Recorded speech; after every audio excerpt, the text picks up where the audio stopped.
Today we're discussing the 43 missing Iguala students. September 26, 2014, 43 male students were kidnapped from Iguala, Mexico. Now this case is huge, and I could spend days going through all the information available, so I'm not going to be able to include everything. But if there's anything that you guys want to share or feel is important in this case that I did not mention, please leave it in the comments below. I'm sure everybody reading this would love to hear it. Now this case is kind of mind-boggling, to be honest, because 43 human beings were taken and have never been seen again. This case affects so many people, especially all the families of these 43 people and the people at their school. There are a few theories as to what happened, but nobody truly knows what happened to these men. On the 26th of September 2014, over 100 students from the Rural Teachers College, which happens to be known for its radical political stance and had been involved in some political demonstrations. The school was established to provide free education to young people in the most impoverished regions of Mexico, who then would go on to teach in rural farming areas. The students were actually heading to a nearby town called Iguala, where they were going to protest a function which was being held by the mayor of Iguala, Jose Luis Barca, and his wife, Maria de Los Angeles Pineda Villa. They were set to protest the discriminatory hiring processes of teachers. The function was being held in Iguala, which was one of the most dangerous regions in Mexico due to the drug cartels. They were also planning to raise funds for a trip to Mexico City, where they were going to march to commemorate the anniversary of the 1986, I know I'm going to butcher this, Tlatelolco massacre, where a large number of students were killed by the security forces in the capital. At around 6 p.m., they had it out. They were first going to commandeer some buses so they could actually get to where they wanted to go. This is actually a real common practice. These students would steal buses, or borrow them. They would take a bus, use it to get where they needed to go, and then they would bring it back. They didn't actually have government funding, so they weren't able to charter these buses themselves. They would kind of make a deal with bus drivers. This was necessary to get to their protest, and necessary to their education. And in their funding efforts, the bus companies and authorities also seemed to tolerate this practice. Bus drivers were instructed to stay with the buses so that they could ensure their safe return.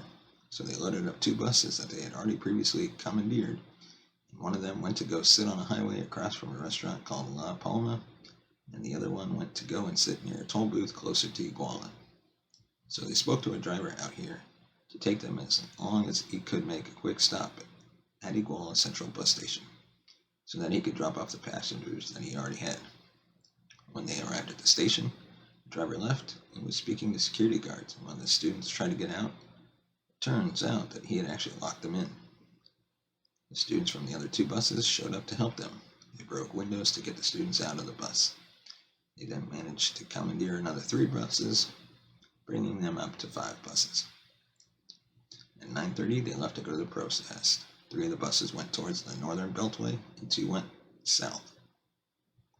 At the time, what they didn't know is that the police were tracking their every movement. State police, federal police, and the Mexican army were all tracking their movements from the very beginning at 6 p.m. when they left. Several police cars actually started following the 3 buses that were heading north. One police truck actually cut the bus off, forcing it to stop.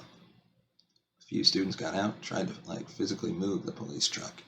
This is when police started firing warning shots into the sky, and students started smashing windows of the police truck. They then go back into the bus and drove around the police truck. Police were following them, and firing shots at the bus. As many as 10 police vehicles were actually chasing them at this point. Another police truck cut the bus off, forcing it to stop again. The students once again got out, tried to physically move the bus, which is when police started actually shooting at the students. Aldo Gutierrez was shot in the head and left brain dead. So the other students ran and hid behind the bus because the police were still shooting at them. At 9:48 p.m., a call was made to an emergency dispatch number, and eventually an ambulance came and managed to take the 3 students that had been shot and another student who suffered an asthma attack and rushed them to a nearby hospital. Police officers forced the student and bus driver out onto the street and made them lie down on the ground with their hands on their heads. They loaded them into 6 or 7 police trucks and put hoods over their heads. They then drove away, and those students were never seen again. One of the buses heading south was also stopped at 9:40 when a police truck cut them off. They started throwing tear gas in and shooting bullets into the bus. They then took the students from that bus and loaded them into patrol trucks again. Those students, along with the ones from the northern bus that were taken, have never been seen again. They make up the 43 missing Iguala students. Officers also intercepted the other bus that was heading south, but they already heard what was happening to the other 4 buses, so they were prepared. There were 14 students on the bus. They stopped. They were asked to get off the bus while holding a gun at them and a flashlight. As they began to get off the bus, they started running into the woods that were nearby. They managed to find shelter with a nearby resident at 11:15 p.m. Police also stopped a bus that was carrying a high school soccer team. They believed it was another one of the student buses. Armed men intercepted the bus, causing the driver to lose control, and they ended up pinned against the road, or the ground. The police were shooting at them as they were yelling out they were just a high school soccer team and that they were unarmed. The police didn't seem to care, so they kept shooting, and they killed the bus driver. They killed one of the high school soccer players who was only 15 years old. They injured 8 other players. They also shot and killed a 40-year-old woman who was just riding in a taxi nearby, so she wasn't even included in the whole fiasco. Over 60 shell casings were found at the scene. Some of them actually were from high-powered assault rifles.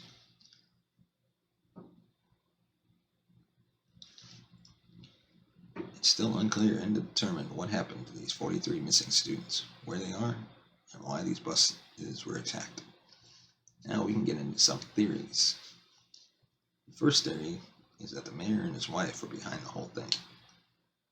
In 2010, federal authorities were investigating him and his wife for illegal enrichment, but no charges were actually filed. Iguala residents also say that his 2000 election took intimidation and fear to a whole new level. Less than a year into his term, a well-known activist, Archer Hernandez, was killed. The driver said that he was the one who pulled the trigger.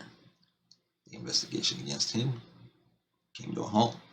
Maria is believed to have organized the entire event that the students were going to protest as a way to kick off his election campaign.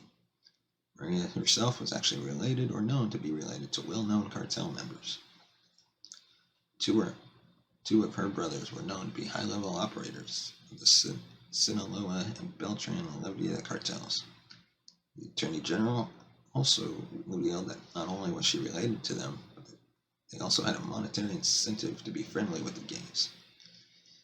It was theorized that the mayor got the police to kidnap the students and hand them over to the Guerrero's Unidos gang. In an interview on the 29th of September, the man claimed that he had knowledge of the attacks and didn't even find out until his assistant told him. He also said that it wasn't possible that he had anything to do with it, because he was at his event, and then he had an after-party. Barca requested a 30-day leave of absence, which the Iguala City Council approved. Shortly after, when federal agents raided his house, they found that he was nowhere to be found, and that he and his family had actually fled. But they were still hiding somewhere in Mexico City. A month later, they were found and arrested. They actually weren't arrested for the Iguala mass kidnappings. They were arrested for the murder of the activists. And the second final theory is that the Mexican gang kidnapped the students, thinking they were a rival gang or that these students had angered them in some way by not paying extortion money. The government claims that the police from Iguala and Cocula actually kidnapped the students. They then took them to an area named Loma de Corte, where they handed them over to the Guerrero Unidos.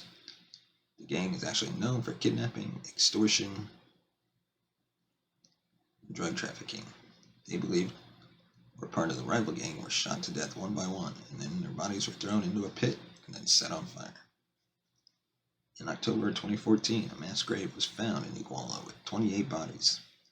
The number ended up climbing to several more. They believe it contained bodies from the missing 43 students. Police issued a statement that they had tested the remains, and none of them belonged to the 43 missing students. On the same day, an additional 4 mass graves were found in the same area, containing an unknown amount of bodies, but none of them contained the bodies of the 43 missing students. There are also reports that point to the federal forces having something to do with the mass kidnappings.